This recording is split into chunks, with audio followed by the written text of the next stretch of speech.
The Whispering Woods. It was the summer of 1978 in the small town of Black Hollow, nestled deep in the forests of the Pacific Northwest.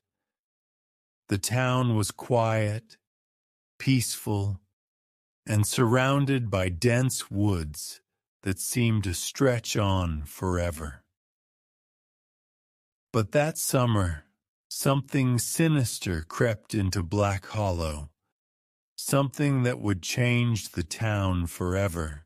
Emily Carter was a bright, cheerful 16-year-old who loved exploring the woods. She often went hiking with her dog, Max, and would return with stories of the beautiful trails and hidden streams she had discovered. But one evening, Emily didn't come home. Her parents called the police, and a search party was organized. The entire town combed the woods, calling her name. Max was found wandering near the edge of the forest, his leash broken, but there was no sign of Emily. Days turned into weeks, and hope began to fade. The police found no clues, no evidence of what had happened to her. The town was left with a haunting question. Had Emily simply gotten lost, or was something more sinister at play? A month after Emily's disappearance, strange things began to happen in Black Hollow. People reported hearing whispers in the woods, soft and indistinct, as if someone or something was calling to them. Children claimed to see shadows moving between the trees, and some even said they heard their names being called. At first, the adults dismissed these stories as imagination. But then, more people started disappearing. Tommy Grayson was a 12-year-old boy who loved playing in the woods. One afternoon, he went out to explore and never returned. His parents found his backpack near a trail, its contents scattered.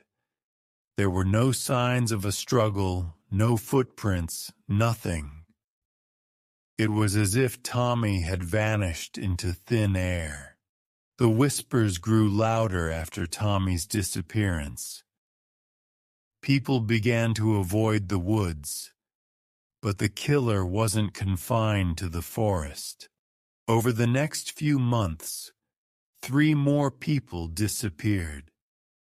A young couple, Sarah and Mark, who had gone camping, and an elderly man named Mr. Higgins, who had lived in Black Hollow his entire life. Each disappearance followed the same pattern: no struggle, no clues, just silence. The town was paralyzed with fear. Parents kept their children indoors, and the once bustling streets of Black Hollow were eerily quiet. The police were at a loss.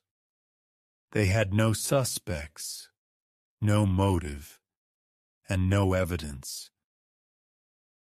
The only thing connecting the victims was the woods. One day, a local farmer named Henry discovered something strange in his barn. It was a journal, old and weathered, with the name Elias Blackwood engraved on the cover. Henry had never heard of anyone by that name, but as he flipped through the pages, his blood ran cold. The journal was filled with detailed accounts of murders, each one more gruesome than the last. The writer described how he lured his victims into the woods, how he enjoyed their fear, and how he left no trace. The last entry was dated 1923, over 50 years ago. Henry took the journal to the police, but they were skeptical. Elias Blackwood was a ghost, a name from the past with no connection to the present. But Henry couldn't shake the feeling that the journal was a clue. As word of the journal spread, the older residents of Black Hollow began to share stories they had heard as children. Elias Blackwood was a recluse who had lived in the woods decades ago. He was said to be a hunter, but not of animals. People whispered that he had killed travelers who passed through the area, burying their bodies deep in the forest. But Elias had disappeared years ago, and most people assumed he was dead. Could it be possible that he was still alive? Or was someone carrying on his gruesome legacy? The police decided to set a trap. They sent officers into the woods, posing as hikers, hoping to lure the killer out. For days, nothing happened. Then, one night, Officer Daniels heard the whispers. They were soft at first, almost like the wind. But as he walked deeper into the woods, they grew louder.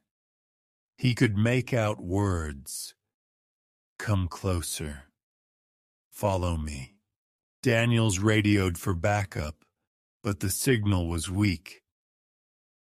He pressed on, his flashlight cutting through the darkness. Suddenly, he saw a figure standing among the trees.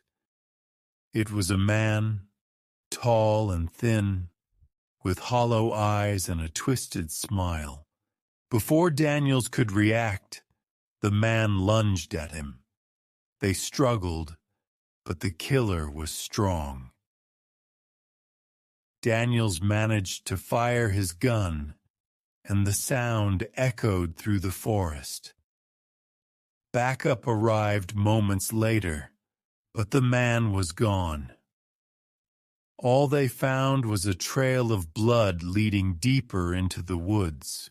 The police followed the blood trail for hours, but it eventually disappeared. The killer had vanished, just like his victims. The town of Black Hollow was left in a state of fear and uncertainty. The disappearances stopped, but the whispers in the woods continued. Years passed, and the legend of Elias Blackwood became a cautionary tale.